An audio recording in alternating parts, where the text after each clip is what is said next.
هذا البرنامج برعاية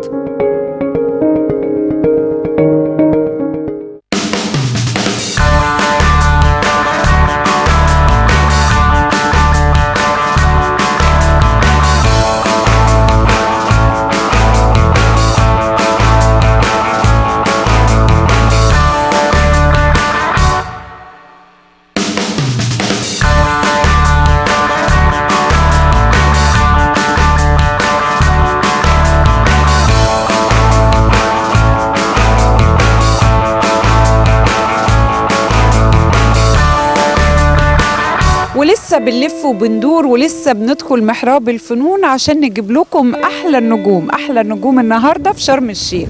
شرم الشيخ بلد السياحه، بلد الجمال. الدنيا في كل حته برد ورعد ومطر، والنهارده الشمس طالعه، الحياة حلوة والناس على البيسين وعلى البحر.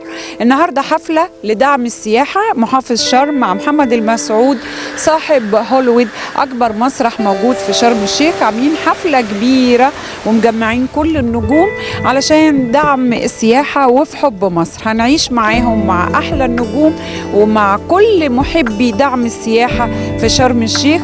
ليلة جميلة وأحلى النجوم في شرم الشيخ.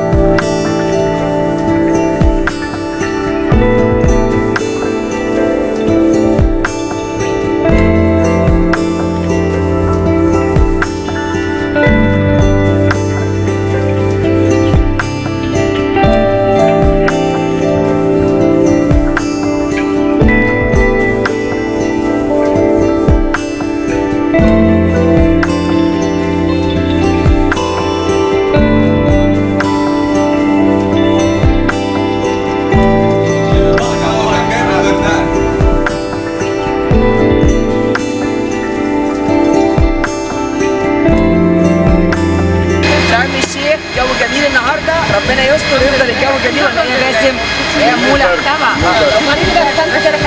بالليل ما نضمنش الجو يبقى هوا شويه ساقع.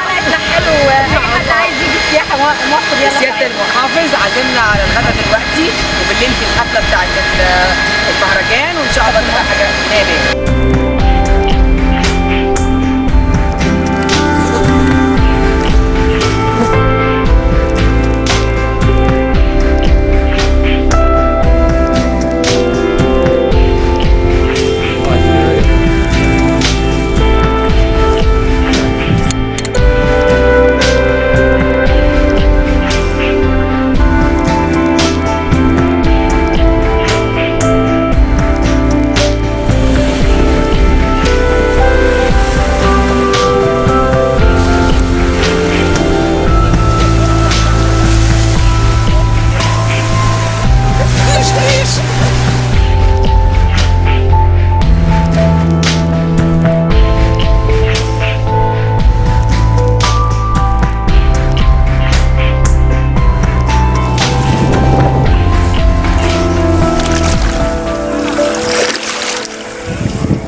أنا سعيدة أن كل مرة باجي شرم الشيخ بشوف شيء جديد، وبشوف حاجة مختلفة، وبشوف محافظ بيعشق شرم الشيخ، بشوف دعمه لكل صغير وكبير، بشوف دعمه لجذب السياحة من جميع أنحاء العالم.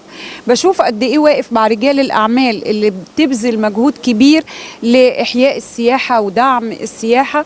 وأعتقد كلكم شفتوا الحفلة الكبيرة اللي اتعملت هنا، وكان فيها عدد كبير جدا للنجم هاني شاكر في احتفالات أكتوبر. والنهاردة حفل آخر لدعم السياحة، حفل آخر في حب مصر في وقت إحنا محتاجين أجازات نص السنة. عندنا الأعياد، داخلين على الفترة اللي هي لازم الكل يجي فيها شرم. الجو حلو والشمس طالعة. لو تشوفوا كل البلاد زعابيب وفي تراب وأمطار وتلج، شرم الشيخ الناس قاعدة على البحر، الناس في أمان، ومحافظ عاشق للسياحة. عاشق لبلده، عاشق لوطنه. انا بحب اجي هنا علشان انقل الايجابيات، لان من كتر السلبيات اللي بتظهر فعندنا ايجابياتنا في شرم الشيخ. يعني هو حقيقي كتير عليا يعني طبعا. لا والله حضرتك بتعمل حاجه حلوه قوي في شرم. والله انا عاشق بلدي بجد. يعني خلي بالك، انا اتربيت على كده، على الاخص شرم. مدرسة الوطنية، وخارج من مدرسة الوطنية، خارج كويس قوي، واعرف ازاي احب بلدي وازاي اخدم بلدي بدون اي مقابل. بخدم في هذه، يعني انا مش عايز اقول لحضرتك يعني في حاجات بعملها مش بتاعتي، انما بضطر ان انا اعملها، بضطر ان انا اقف جنب الناس المستثمرين، بضطر ان انا اساعد، بضطر ان انا اعمل حاجات يعني كلها جهود ذاتيه، ما بحملش الدوله حاجه. انت عندك 16 كيلو في شرم الشيخ بتعملوا بالطاقه الشمسيه، الدوله ما تحملتش فيهم حاجه. عندك ميدان اللي هو قبل المطار بنجمل هذا الميدان، احد المستثمرين بيعملوا من غير ما يكلف الدوله حاجه. هناك بقى توسعه للطرق والشوارع عشان استعدادا للمؤتمر الاقتصادي.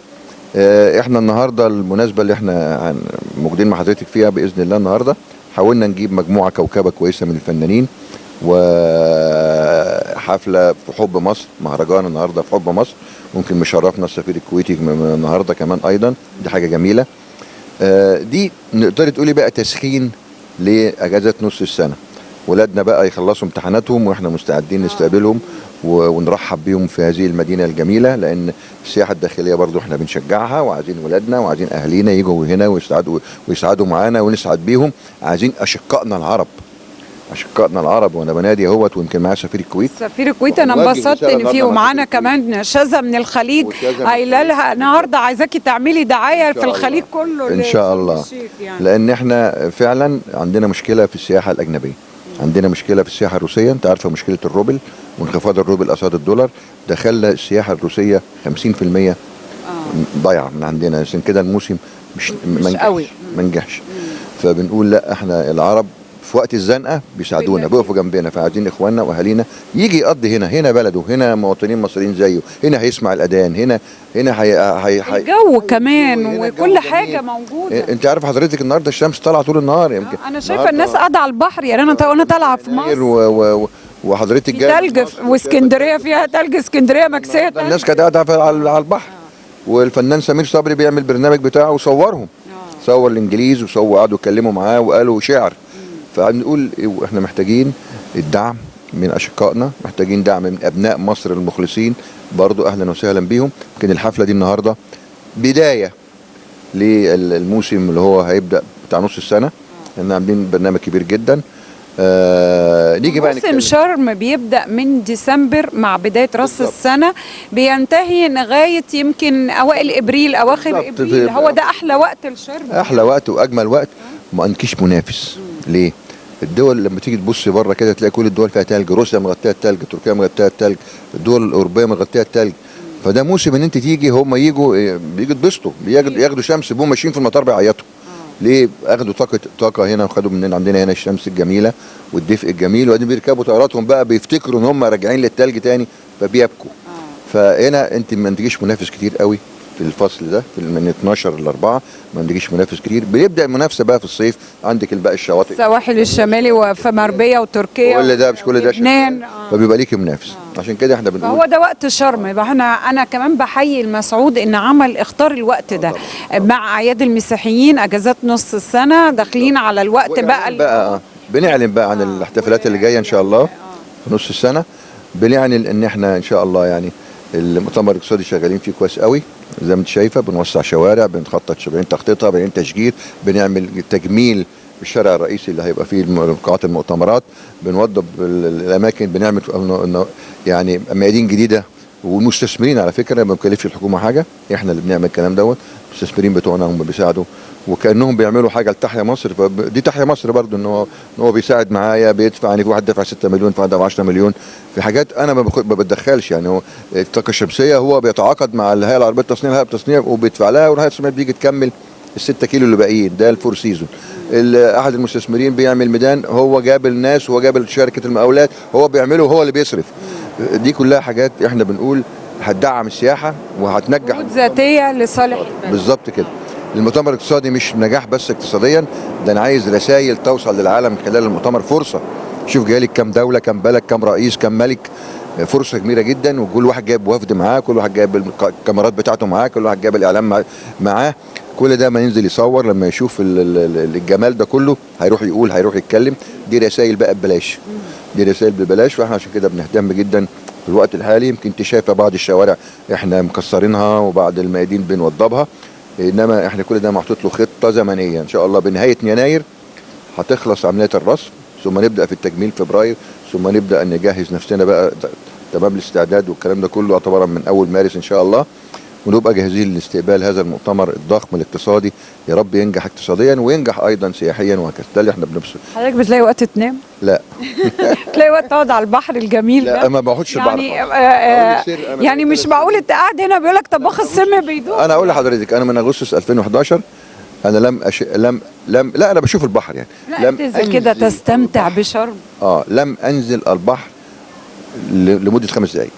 لا عايزين حضرتك تجرب بحر شرم، هيعجبك جدا. ممكن بيبقى في جوله احد الناس مسؤوله بتيجي بنزل معاهم جولات بالمراكب. انما كاني كده تستمتع وتقضي اجازه كده، تحس باحساس المواطن اللي بيجي هنا ينبسط. سعيد لما بلاقي الناس مبسوطه، دي حقيقه. يعني بجد احنا يعني انا لما باجي هنا بنبسط، وبنبسط ان لما بذيع الحلقات بلاقي ناس من كندا وبلاقي ناس من امريكا بيكلموني، واصدقائنا العرب هناك بيقولوا لنا، بيبعتوا لي حتى يعني على الايميلات وعلى الفيسبوك، احنا لما بنشوف شرم بحس ان مصر بخير. بالظبط كده. فانا بقى ده اللي دي مصدر سعادتي انا بقى، لما اسعد الاخرين ولما الناس تيجي هنا يعني هم انا بقول لهم تعالوا استمتعوا معانا واستمتعوا بالجو، بيجوا بشوف وشهم السعاده. وبروح بالليل عندنا نايت لايف برضه، احنا مش طبعا. وفي كمان البدو النايت. لا بدو النايت في مسرح في الجبل في فانديتا، اشهر دي جي في العالم كان عندي الاسبوع اللي فات ومقابله سعيد. حفلات راس السنه هنا كانت كبيره جدا، انا اعرف اصحابي جم من لبنان وجم من يوم الثلاث كان البوني ام في سو سكوير. البوني ام، فريق البوني ام لتاني مره يجي في 3 اشهر. 3 اشهر جه فريق البوني ام هنا تاني من قيمه. واحنا بنضيق شجره عيد الميلاد 2 مطربين عالميين، مطرب ومطربه جم من انجليز، جم احيوا حفلتين هنا في مدينه شرم الشيخ. يعني عايز اقول لك احنا جاهزين، واحنا بنقول هذا المنتجع فعلا منتجع رخيص جميل في نايت لايف متناول ايد كل الاسره، الغني المستويات كلها هتلاقي. فبنقول يعني احنا عايز يقعد بمبلغ كبير واللي عايز يقعد بمبلغ صغير هيلاقي. مظبوط. واحنا طبعا داخلين على الاجازات بنطالب ولادنا واهالينا ان هم يساعدوا معانا الفتره الجايه، وبنطالب اشقائنا العرب عشان يمكن السياحه الاخرى فيها شويه مشاكل. فيعني نرجو ان احنا يعني ينجح الموسم معانا، لان السياحه دي انت عارفه قطره التنميه، وان السياحه بنعتمد عليها في دخلنا القومي. فبنقول يعني فعلا مصر بخير وهننجح ان شاء الله اللي احنا عايزينه. ان شاء الله. مستنيينكم أصدقائنا الغاليين في جميع أنحاء الوطن العربي، مستنيين حبكم ودعمكم لشرم الشيخ. تعالوا وهتلاقوا كل الحب من أول المحافظ لغاية كل واحد بيعمل في البلد دي، بيعشقها وبيحبها وبيقدم أحلى ما عنده للمواطن اللي في جميع أنحاء الوطن العربي أو بره الوطن العربي اللي بيجي يسعد بالسياحة في شرم الشيخ. شكرا لك. أنا اللي متشكر، ودائما نلتقي على خير يعني إن شاء الله.